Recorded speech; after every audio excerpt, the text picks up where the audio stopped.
اللهم إنا نستودعك سنة ستمضي من عمرنا، أن تغفرها لنا وترحمنا وتعفو عنا، وتبارك لنا في أيامنا القادمة، وتصلح نفوسنا، وتيسر أمورنا، وتحقق أحلامنا.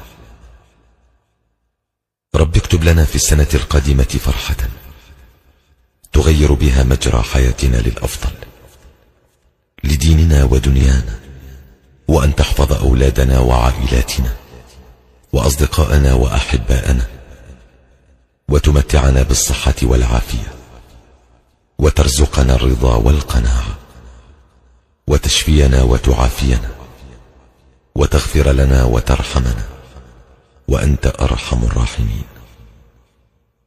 ربنا وتقبل منا إنك أنت السميع العليم.